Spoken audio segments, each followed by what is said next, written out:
لال ندی کا قصہ۔ ایک عورت کی کہانی۔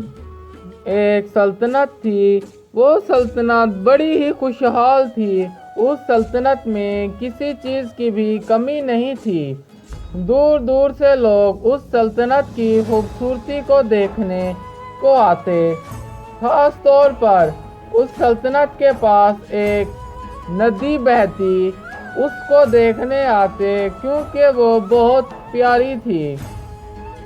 اس ندی کی وجہ سے گاؤں والوں کا کام چلا ہوا تھا، کیونکہ وہ مچھلیاں پکڑتے، ان کو فروخت کرتے اور اس ندی کے پار جاتے اور سلطنت بھی گھومتے پھرتے، بازار گھومتے، بڑی ہی مزے کی زندگی سب لوگ گزار رہے تھے۔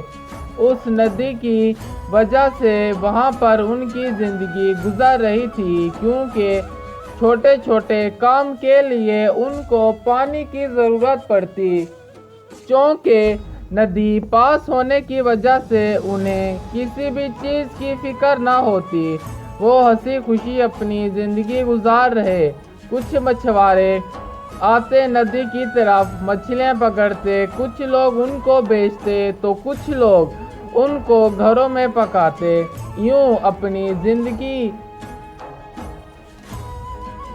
گزار رہے تھے۔ وہاں کا راجا بہت ہی رحم دل تھا، وہ اپنی عوام کے ساتھ بہت ہی پیار محبت سے رہتا تھا۔ کوئی بھی عوام کا فرد اگر مشکل میں پڑتا تو وہ راجا اس کی مدد کرتا، اس کی اس مشکل کو حل کرتا۔ گاؤں والوں کی ایک غلطی نے گاؤں اور گاؤں کے پاس سلطنت سب کو برباد کر ڈالا۔ ایک بار ایسا ہوا کہ اسی ندی میں ایک عورت بہتی ہوئی آ رہی تھی۔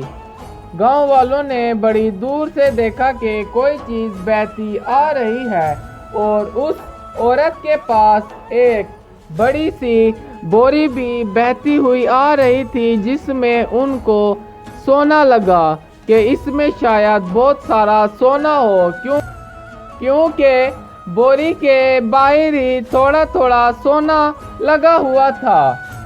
تو تمام گاؤں والوں نے اس باہر نکالا اور جیسے ہی اس کو کھول کے دیکھا تو اس بوری میں سارا کا سارا کچرا بھرا ہوا تھا، اور اس عورت نے بہت سارا سونا پہنا ہوا تھا۔ وہ سونا تھوڑا سا اس بوری پہ لگ گیا اور سب لوگ لالچ میں اس بوری کو بچانے جا نکلے۔ تو اس عورت کو انہوں نے جب ندی سے باہر نکالا تو اس کے دونوں بچے مر چکے تھے، اپنی جان سے ہاتھ دھو چکے تھے۔ تب اس عورت کے دل سے ایسی بد دعا نکلی کہ اس بد دعا نے پوری سلطنت اور تمام گاؤں کے لوگوں کو غرق کر ڈالا۔ اس گاؤں کے لالچی لوگوں کی وجہ سے وہ ساری کی ساری ندی لال ندی بن گئی۔ پوری کی پوری ندی میں سب کی سب مچھلیاں مر چکی تھی اور گاؤں والوں کی روزی روٹی ختم ہو چکی تھی، وہاں کا پانی خراب ہو چکا تھا۔ سب گاؤں والے بڑے پریشان، سلطنت کے لوگ بہت پریشان، کیونکہ وہاں پانی کا کال ہی پڑ گیا ہو اور اس حال میں ان کی زندگی گزارنا جیسے ناممکن سی ہو گئی ہو۔ تو گاؤں والے اس عورت کے پیرے پڑ گئے کہ ہمیں معاف کر ڈالو، ہماری جان بخش دو، تمہاری بد دعا نے ہماری ساری کی ساری زندگی کو برباد کر ڈالا۔ تو یوں تمام لالچی لوگوں کو ایک سبق مل گیا۔